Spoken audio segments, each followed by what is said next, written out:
বিজয় যাত্রা পাহাড়তলী থেকে শুরু করেছেন মন্তব্য করে কক্সবাজার সদর উপজেলা নির্বাচনের চেয়ারম্যান পদপ্রার্থী নুরুল আফসার বলেছেন ৮০% মানুষ তার সঙ্গে আছেন। বৃহস্পতিবার সন্ধ্যায় কক্সবাজার শহরের পাহাড়তলী এলাকায় নির্বাচনী অফিস উদ্বোধনকালে তিনি এসব কথা বলেন। মানুষের মধ্যে অত্যন্ত আন্তরিকতা, শুধু এখানে নয় সমগ্র উপজেলায়।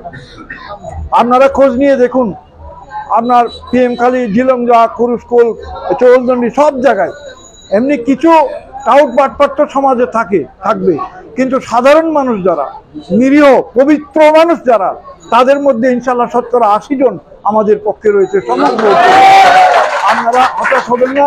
আমার এই পবিত্র জায়গা আল্লাহর রহমতকে সঙ্গে নিয়ে, আপনাদের ময়মুরব্বীদের সঙ্গে নিয়ে আমরা এই পাহাড়তলী থেকে শুরু করলাম ইনশাল্লাহ আমাদের বিজয় যাত্রা।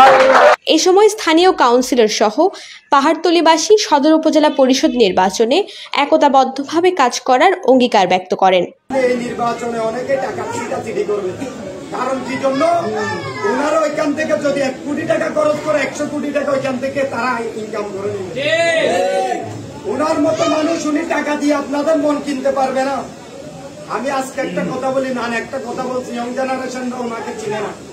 ইনশাল্লাহ 7 নম্বর ওয়ার্ডের ইয়ং জেনারেশনের 90% ভোট ইনশাল্লাহ মোটরসাইকেলে ভালো করে এই পাহাড়তলীতে পৌঁছাইছে এই পাহাড়তলীর ছেলে, কারণ উনি আমাদের এলাকার জন্য যতটুকু করেছে, এই যে যারা বর্তমান যারা ক্ষমতায় আছে, যারা বিগত দিনে ক্ষমতা ছিল, তারা আমাদের পাহাড়তলীর জন্য কিছু করতে পারে না। প্রতীক বরাদ্দ পাওয়ার পর থেকে সাধারণ ভোটারদের দাঁড়ে দাঁড়ে ছুটছেন নুরুল আফসার। মাস্টার মরহুম আব্দুল করিম সাহেবের সুযোগ্য সন্তান জনাব নুরুল আফসার সাহেব। তফসিল অনুযায়ী আগামী ৮ মে প্রথম ধাপের ৬ষ্ঠ উপজেলা নির্বাচন অনুষ্ঠিত হবে। News desk, TTN।